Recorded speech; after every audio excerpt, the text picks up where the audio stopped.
By early 1945, Hitler's Third Reich was entering its death throes.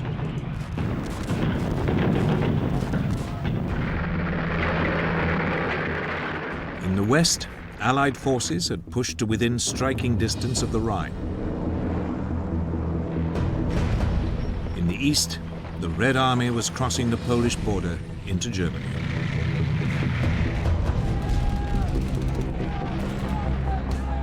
As the Allies battled their way towards Berlin from east and west, the Germans fought them all the way.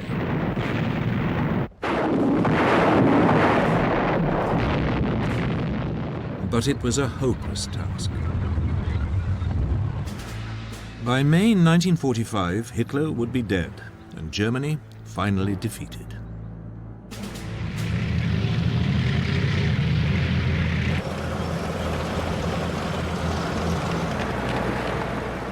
February 1945, and the Allied forces in the west had assembled near the Rhine for the final push into Germany. In the north were the massed ranks of Field Marshal Bernard Montgomery's 21st Army Group.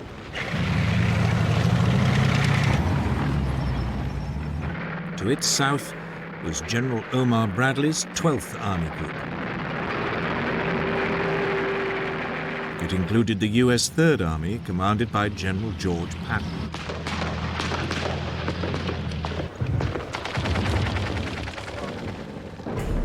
On February the 8th, Montgomery's Army Group launched a two-pronged assault on German forces defending the Rhine.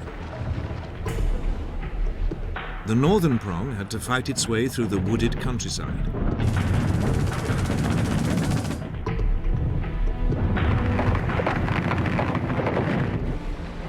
The southern prong was delayed when the Germans released water from a series of dams, flooding the surrounding area.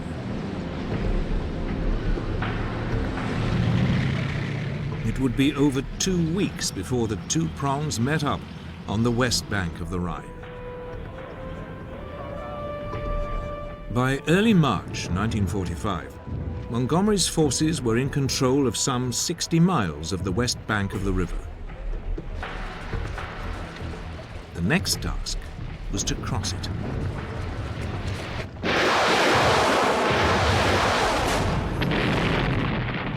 South of Montgomery, Bradley's armies were also moving eastwards, looking for a route across the river.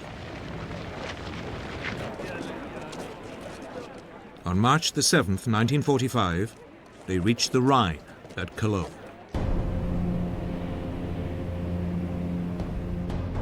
But Hitler had ordered all the bridges to be destroyed.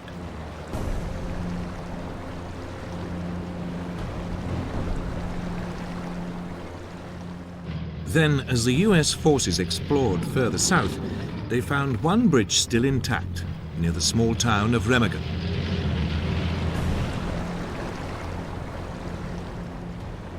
They made a dash for it, brushing aside German resistance.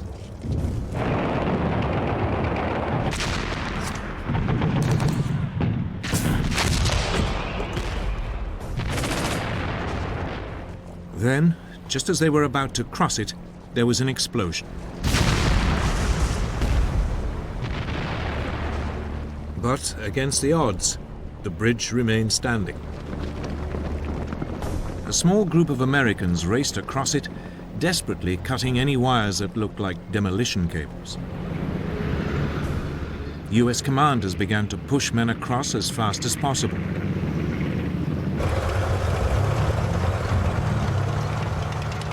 The Allies had at last penetrated the German heartland.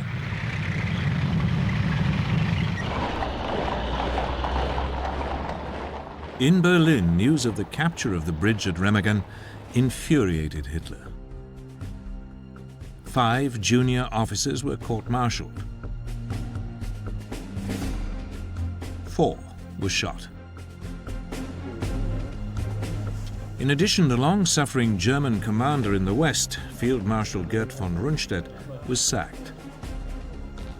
It was the second time it had happened to him in less than a year. He was replaced by veteran commander Field Marshal Albert Kesselring, who'd been in overall charge in North Africa and Italy.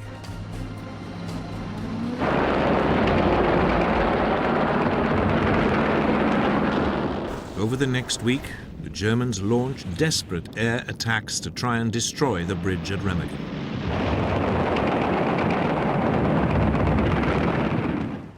None of them succeeded.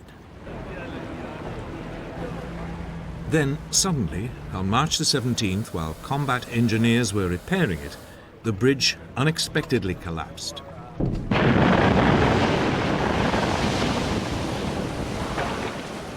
"28 men plunged to their deaths. The first Allied thrust into Germany had been blocked.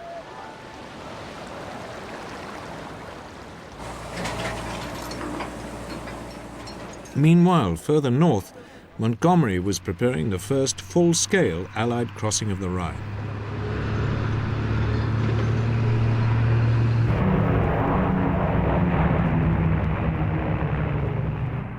On March the 23rd, 1945, he launched an aerial bombardment on German forces defending the east bank of the river. Some 200 RAF Lancaster bombers virtually flattened the town of Wesel. Then British commandos in Buffalo amphibious vehicles crossed. They met little opposition from the dazed German defenders.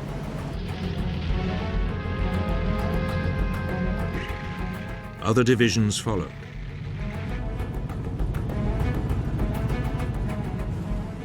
The crossing lasted all night.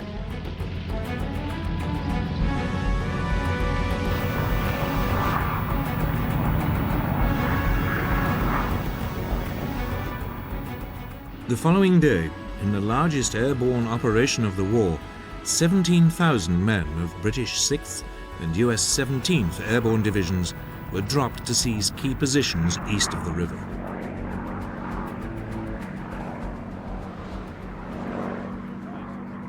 They were met by heavy German anti-aircraft fire.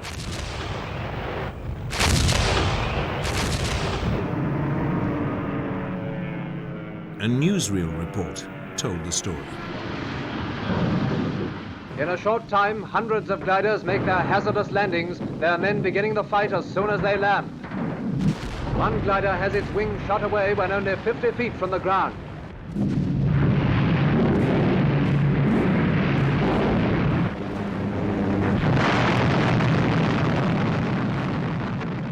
More than half the gliders were destroyed or damaged before landing. But within hours, the paratroopers linked up with Montgomery's land forces and the Allied bridgehead was secured. It should have been, for the ferociously competitive Montgomery, a moment of glory. But he'd been upstaged.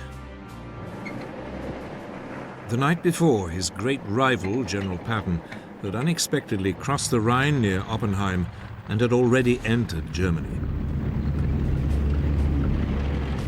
It was a sign of the intense rivalry between Montgomery and American commanders as they competed to be the first into Germany. Over the next few days, there were more Allied crossings. German defenses along the Rhine collapsed.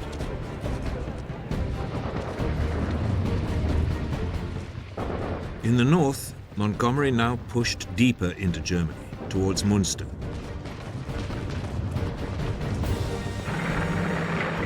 In the south, Bradley's forces, including Patton's Third Army, pushed east towards Marburg and Lauterbach.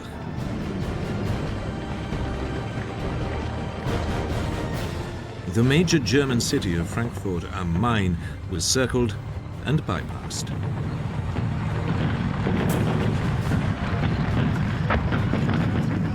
Die-hard German troops fought back ferociously.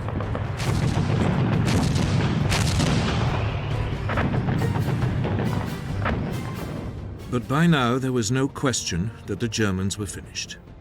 The only issue was when they would realize it.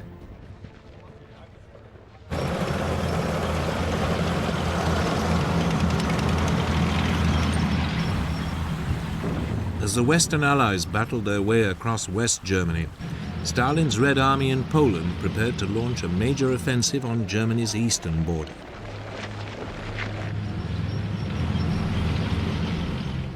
Hitler's forces in the region were poorly equipped and ill-prepared to repel an attack. The supplies of weapons had run so low, they were reduced to using First World War rifles.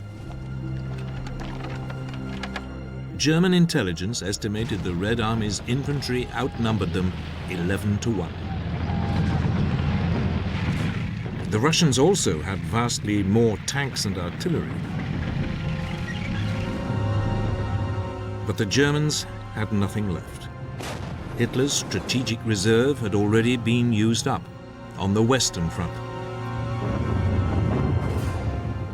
On January the 12th, 1945, the Russian offensive began with the usual artillery barrage.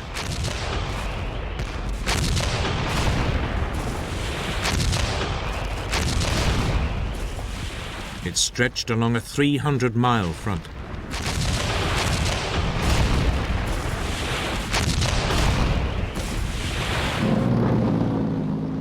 A week later, the Red Army drove into the devastated remains of Warsaw.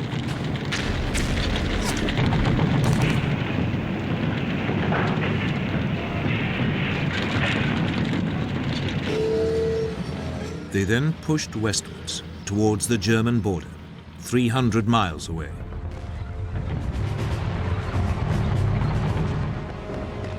To the south, a second Soviet force took the Polish town of Krakow on January the 18th.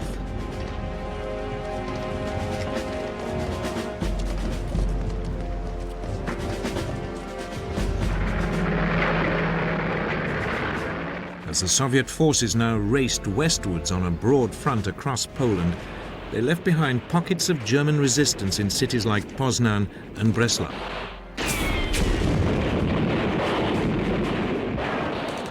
These would later be mopped up.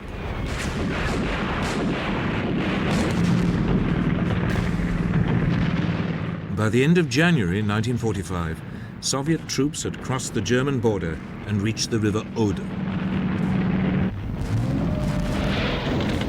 The Russians were now just an hour's drive east of Berlin.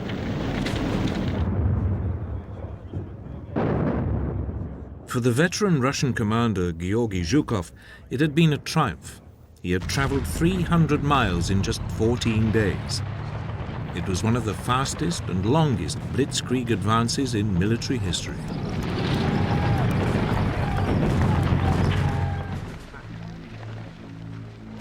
Zhukov's troops now paused to catch their breath and bring up supplies.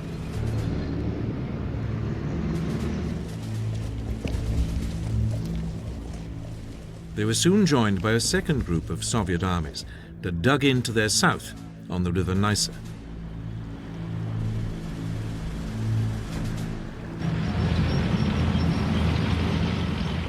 Meanwhile, a third Russian force penned the remnants of the German armies in East Prussia into the Baltic port of Königsberg, Kaliningrad today.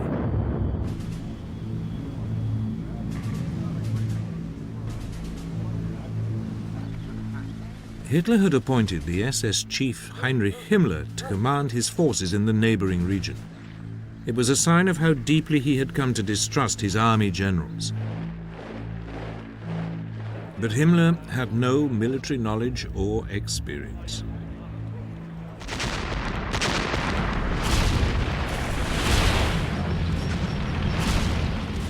During February 1945, troops under Himmler's command were torn apart by Russian forces moving west.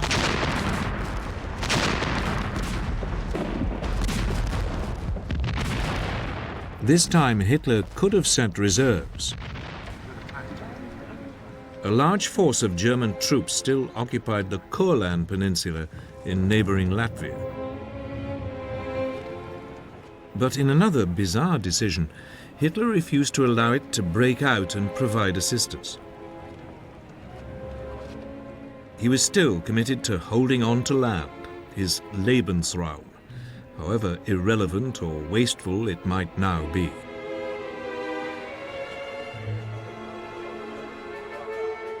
It meant some 200,000 German troops spent the final months of the war doing nothing.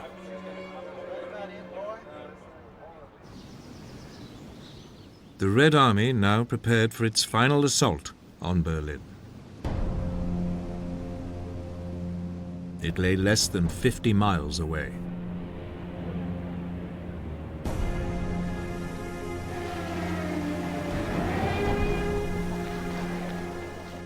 In Germany, the imminent Soviet invasion caused mass panic among the civilian population.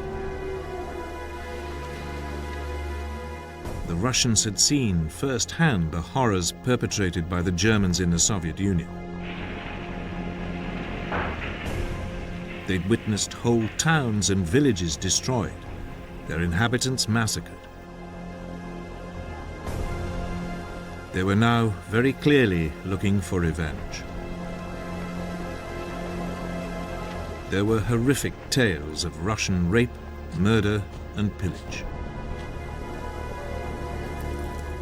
In snow and bitter sub-zero temperatures, more than 5 million German civilians on the Eastern Front fled their homes and flooded west to seek refuge. 2 million people were evacuated by sea from German-held ports along the Baltic coast.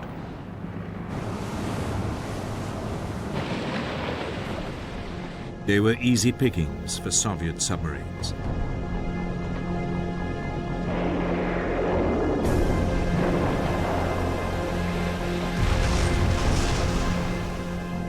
"24 German passenger ships were torpedoed.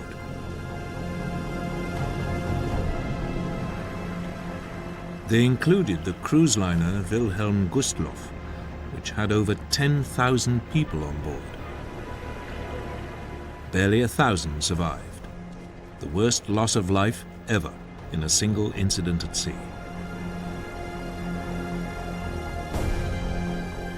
Hitler's acting Chief of Staff, General Heinz Guderian, now urged the Führer to bring back any units that could be spared from the Western Front to defend Berlin.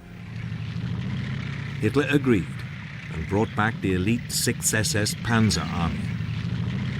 But he didn't send it to Berlin. He sent it to Hungary. He had become obsessed with defending Germany's last remaining source of oil, the Hungarian oil field west of Lake Balaton. It was an ill-considered decision.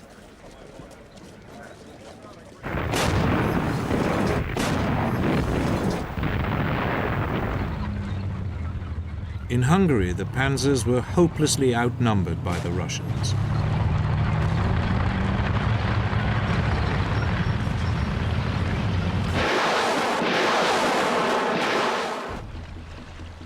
To make matters worse, the weather conspired against them. A sudden thaw turned the ground into a sea of mud.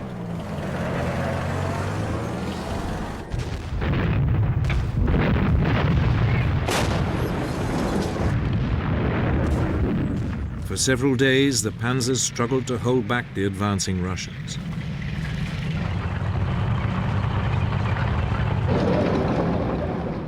But they were steadily forced back into Austria.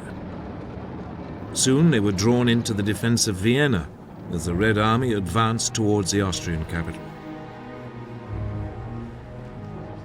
But 6th SS Panzer Army was a spent force. Its commander, SS General Sepp Dietrich, had no illusions. "We call ourselves," he said, "the 6th Panzer Army because we have only 6 panzers left."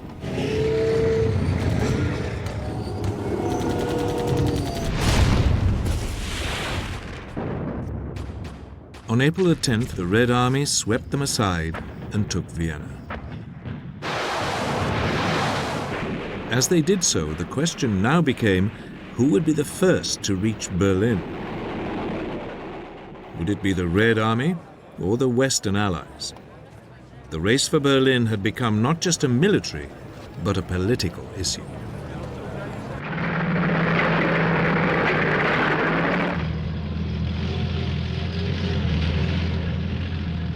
By March 1945, the Red Army was lined up along the River Oder, awaiting a final assault on Berlin.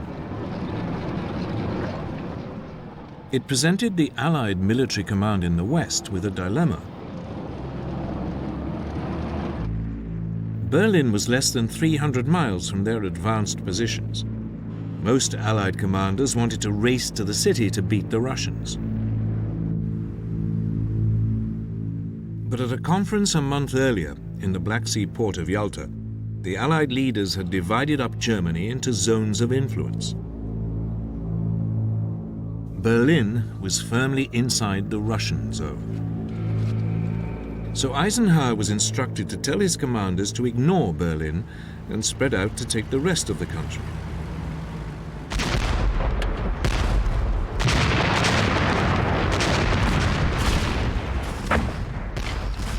On April the 1st, US troops surrounded the German industrial cities in the Ruhr.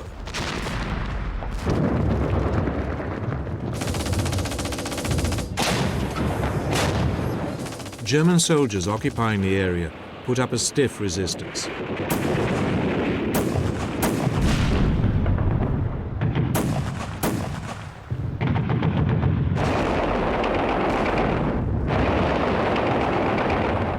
When, 2 weeks later, the area fell, more than 325,000 troops were taken prisoner.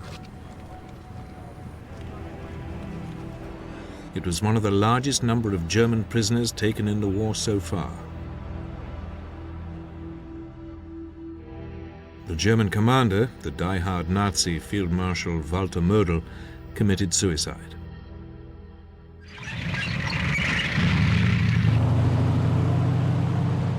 Elsewhere in the country, resistance was more patchy, and General Bradley's armies stormed across Germany.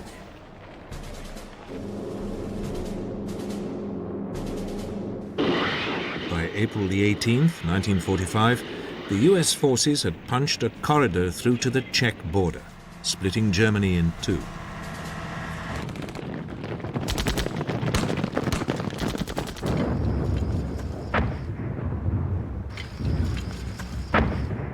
Meanwhile, north of the Ruhr, Montgomery's Canadian First Army began the liberation of Holland.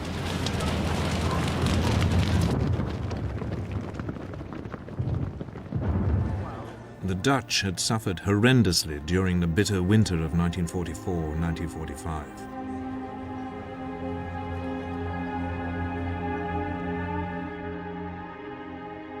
The German occupying force had deliberately taken supplies of food and fuel from the country to use elsewhere. There had been widespread deaths from starvation and cold.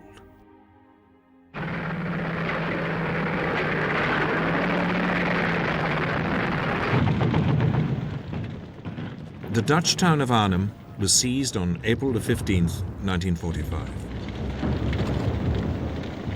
Progress was rapid, and on the following day the Canadians had liberated Groningen, close to the Dutch north coast.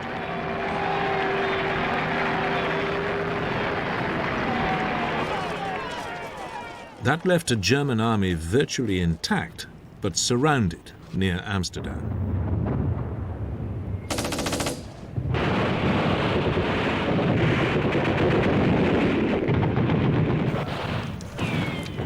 Soon afterwards, a ceasefire was negotiated.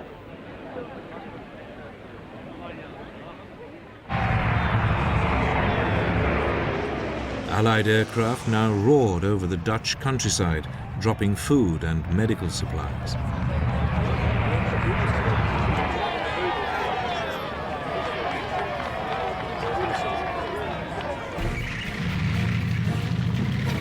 At the same time, the British Second Army, also under Montgomery's command, pushed fast across the North German plain.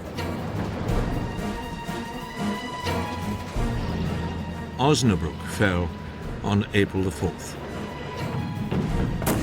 The British were soon at the German port of Bremen. Here there was fierce German resistance.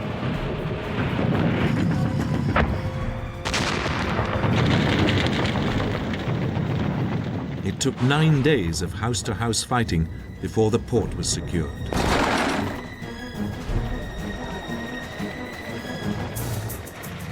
2 days later, Montgomery's British forces reached the Elbe at Lauenburg.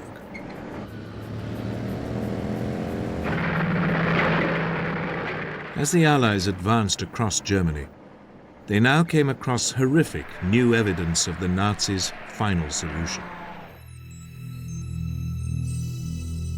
In early April 1945, US troops overran a concentration camp at Ohrdruf, near Weimar, in central Germany.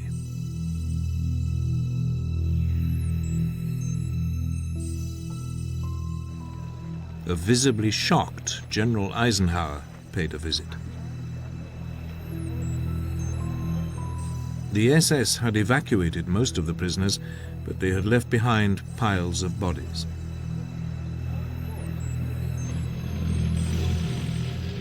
Eight days later, British troops overran another concentration camp at Belsen, north of Hanover. Here they discovered over 70,000 prisoners.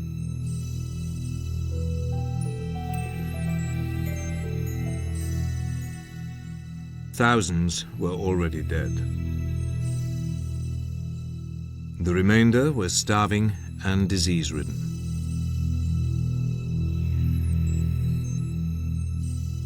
A radio broadcast by the BBC correspondent Richard Dimbleby gave the horrific details. I passed through the barrier and found myself in the world of a nightmare.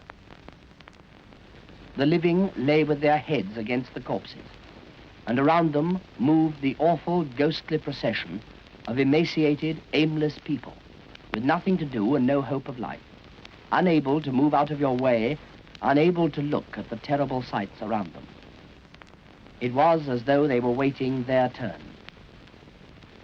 This is what the Germans did. Let there be no mistake about it, did deliberately and slowly.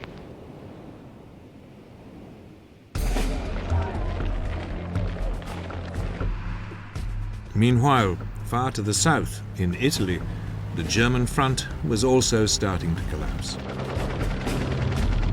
The German forces were dug in across the Apennine Mountains. Field Marshal Sir Harold Alexander, the Allied commander in the Mediterranean, now launched a spring offensive.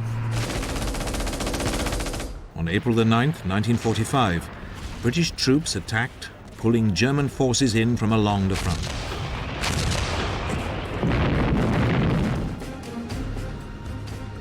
Five days later, US troops also moved forward and swiftly reached the south bank of the River Po. The Germans retreated to the north bank.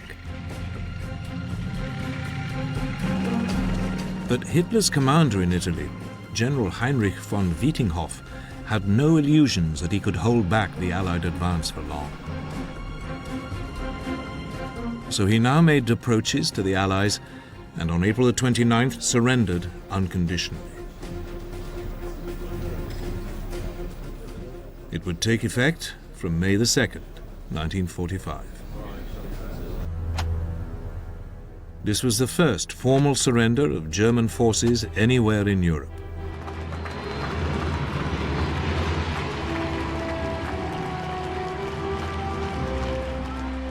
The war was moving swiftly towards a conclusion.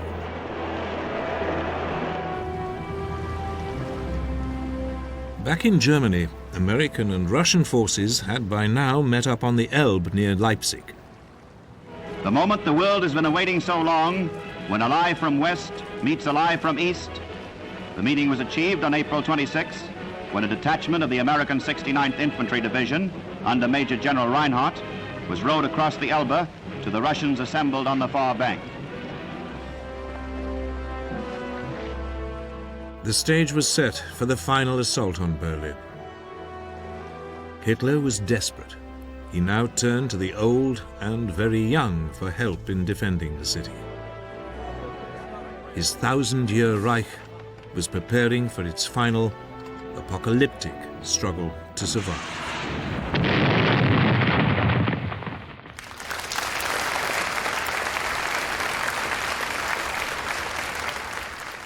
On April the 1st, 1945, Joseph Stalin summoned his top commanders to Moscow to receive their orders for the capture of Berlin.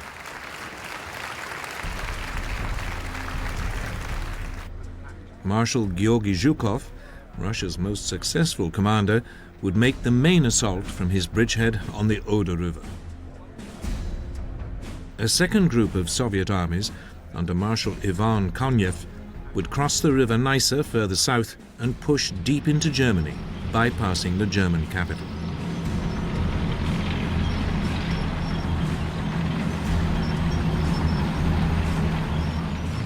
Between them, they represented a massive Soviet force of over 2.5 million men.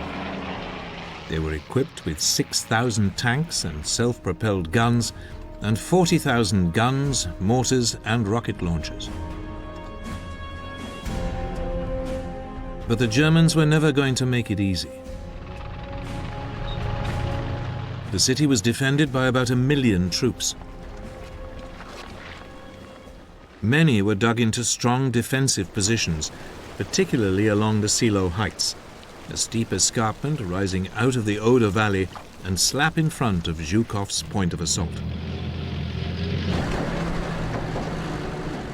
The defenders were a mixed bunch of combat veterans, SS fanatics, and inexperienced conscripts, some as young as 14, as well as elderly members of the Volkssturm, or People's Army.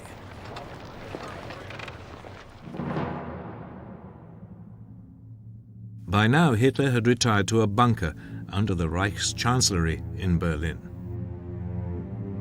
He was a heavily medicated and shambling figure who spent much of his time issuing increasingly unrealistic orders to largely imaginary armies.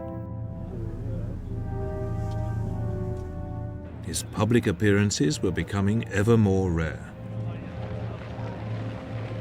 But in early March, he was persuaded to visit some of the troops preparing to defend the Oder Line.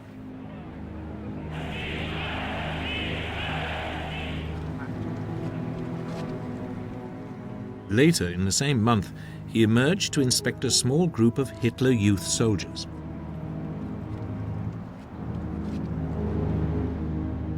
It was his last ever appearance before the cameras.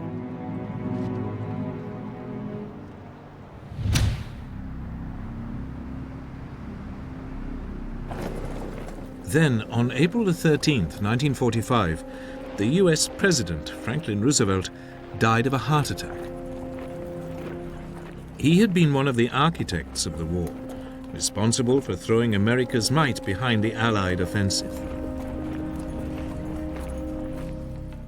The Nazi propaganda minister, Joseph Goebbels, seized on the event to encourage his increasingly befuddled Führer to believe the Allied alliance would collapse. A German victory could still be snatched from the jaws of defeat.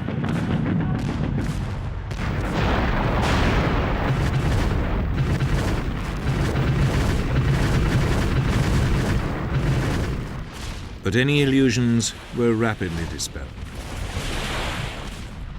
3 days after Roosevelt's death, Zhukov began his assault on Berlin.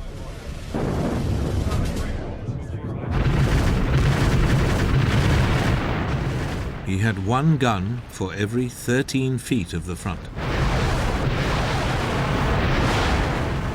But the German defense had anticipated it and pulled back to avoid the bombardment. As a result, when Zhukov's infantry advanced, they met unexpectedly heavy resistance.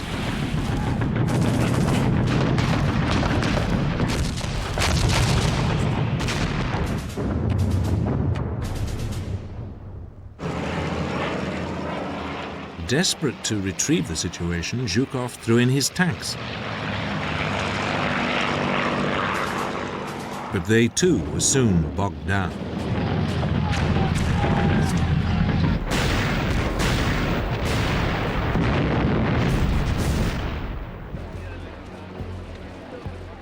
Meanwhile, to the south, the assault by Konev's second group of armies had gone better.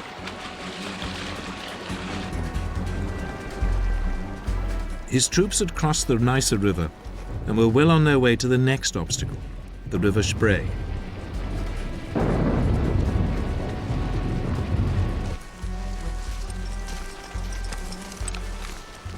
Stalin stoked the rivalry between his two commanders by authorizing Konev to swing his tanks north towards Berlin. He was only too happy to see a race to take the city.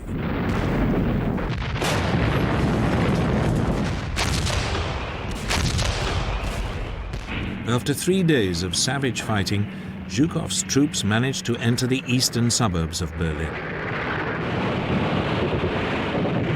At the same time, Konev was approaching the city from the south. There was desperate German resistance.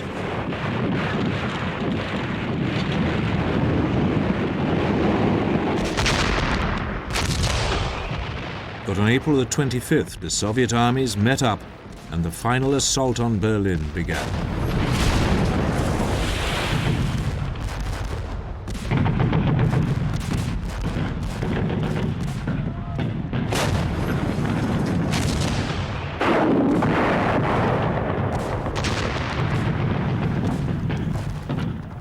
As the fighting moved on from district to district, civilians began to emerge from the cellars.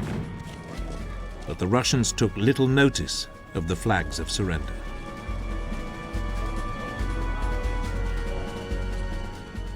The rape of German women and girls was widespread.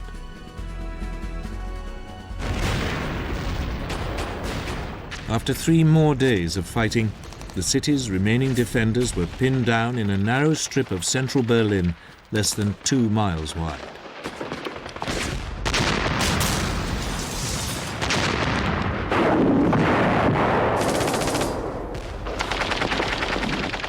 Every street and house was contested.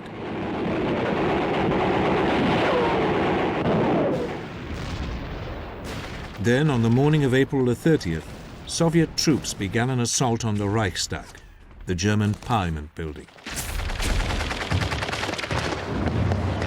Stalin regarded it as the symbol of Nazi power.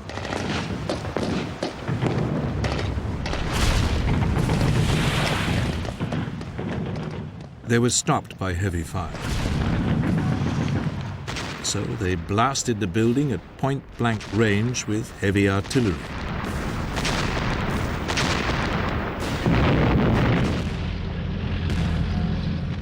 That evening, the Russians stormed it.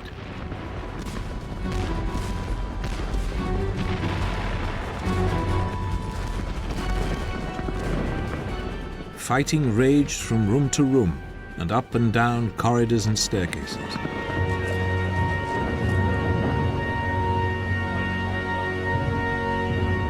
It would take 4 hours before the red flag could be hoisted on one of the towers.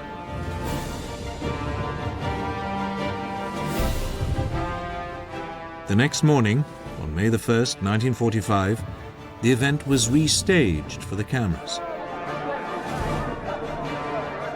But by then, Hitler was already dead. On April the 30th, as fighting raged overhead, the man whose insane ambitions had embroiled the world in war, laid waste a continent, and led to the extermination of millions of Jews, took his own life. Sie wollten daher kompromisslos die einzige Macht und alleinige Macht in Deutschland.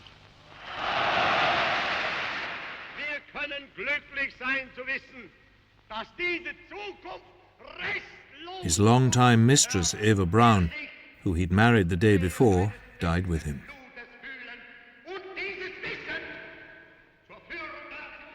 Their partially burned bodies were buried in the garden of the Reichschancellery.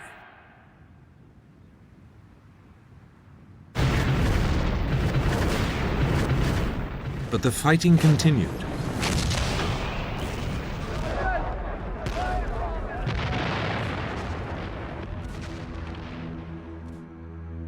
Hitler had appointed Grand Admiral Karl Dönitz his successor, and for the next few days the new leadership attempted to salvage something from its nation's cataclysmic defeat.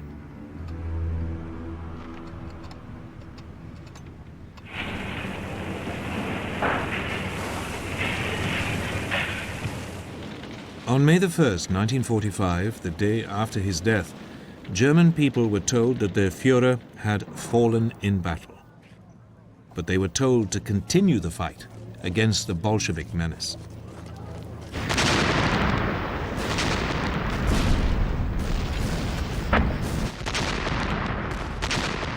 But the German leadership was falling apart. In Berlin, Joseph Goebbels and Martin Bormann tried to negotiate a city-wide ceasefire with the Russians. But the Russian commander, Marshal Zhukov, demanded unconditional surrender of all German forces everywhere. It was more than Goebbels and Bormann could deliver. Fighting in Berlin continued.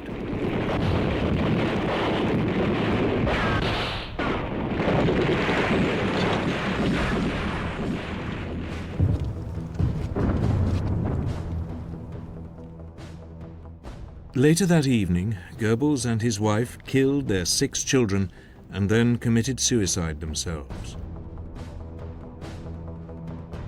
That same night, Bormann disappeared.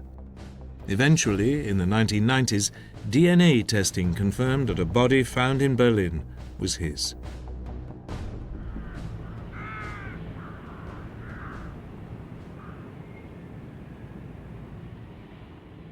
The next morning, Berlin surrendered. By mid-afternoon, all fighting in the city had stopped.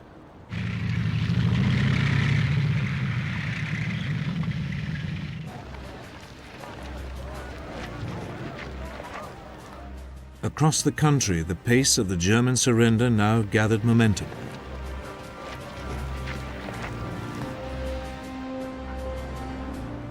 The following day, Dönitz sent a delegation to the British commanding officer, Field Marshal Montgomery. He offered to surrender all German forces in northern Germany.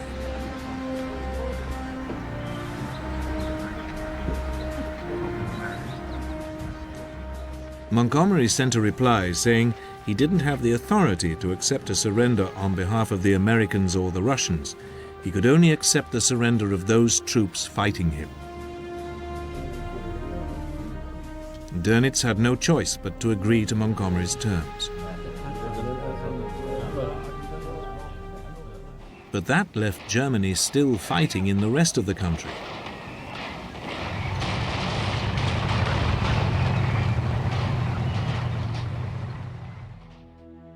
Dönitz now sent another delegation to General Eisenhower, the supreme Allied commander, to discuss a peace deal with the West, but it carefully avoided any reference to a surrender to the Russians.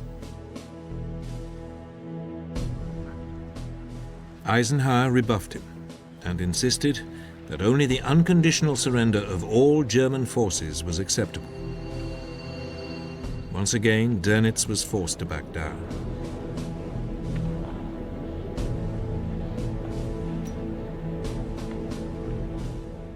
At 2:41 in the morning of May 7, 1945, at Eisenhower's headquarters in France, General Alfred Jodl, Hitler's chief of operations throughout the 6 years of war, signed a document of unconditional surrender.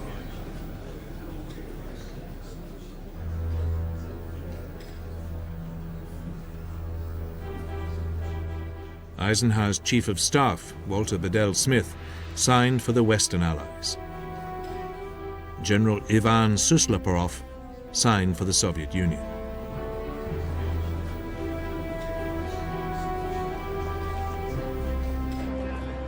The only member of the Allies' side not happy with the arrangement was Stalin.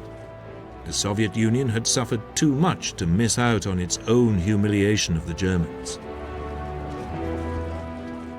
So Stalin countermanded Suslopurov and declared Russia would only accept a surrender in Berlin.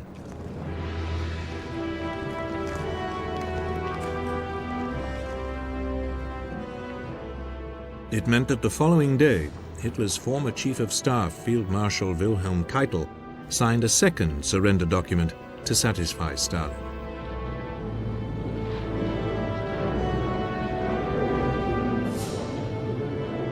Marshal Zhukov signed for the Soviet Union, with Air Chief Marshal Sir Arthur Tedder signing on behalf of the Western Allies.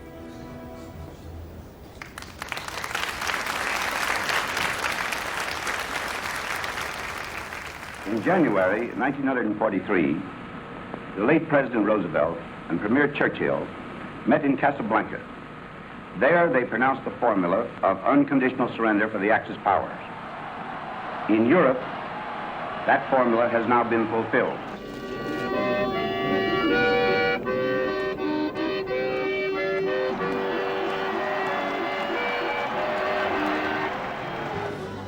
Across Europe and the United States, crowds began to celebrate the end of the war in Europe.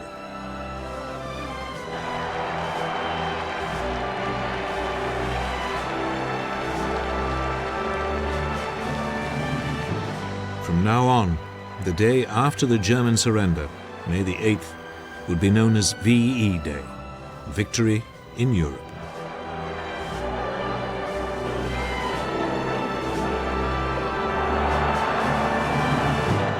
But as the celebrations continued, many were aware of two very sobering issues.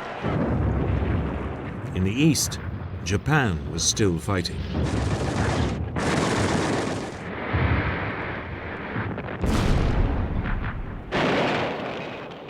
And in Europe, the continent lay in ruins, and huge problems needed to be solved.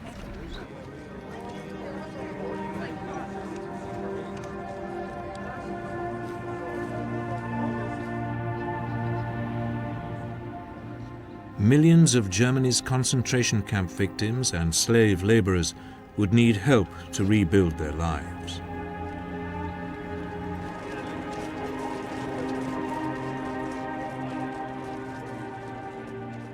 Millions of captured German fighting men had to be screened before being allowed to go home to identify and arrest major war criminals.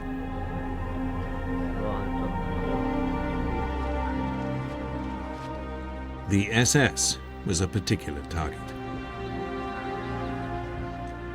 It had been responsible for some of the worst atrocities of the war.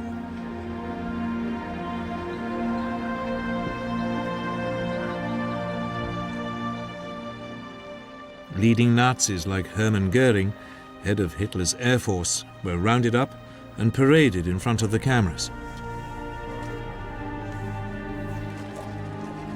Other top Nazis arrested included civilian leaders like Albert Speer and military leaders like Jodl and Dönitz. They would be put on trial in the German city of Nuremberg for crimes against humanity. You must plead guilty or not guilty. Bekenne mich im Sinne der Anklage nicht schuldig.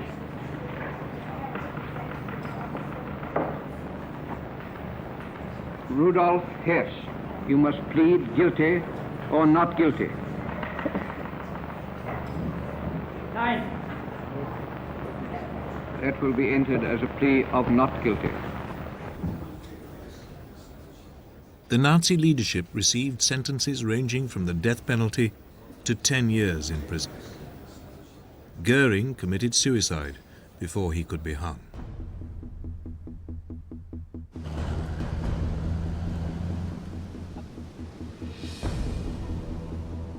Two months after the German surrender, the Allies met in the Berlin suburb of Potsdam. Germany was divided into 4 zones of occupation: Soviet, British, American, and French. Berlin, although deep in the Soviet zone, was parceled up between the Allies in the same way. The peoples of Europe would also find themselves divided. Some would now live under the control of the Western Allies, some under Communist Russia.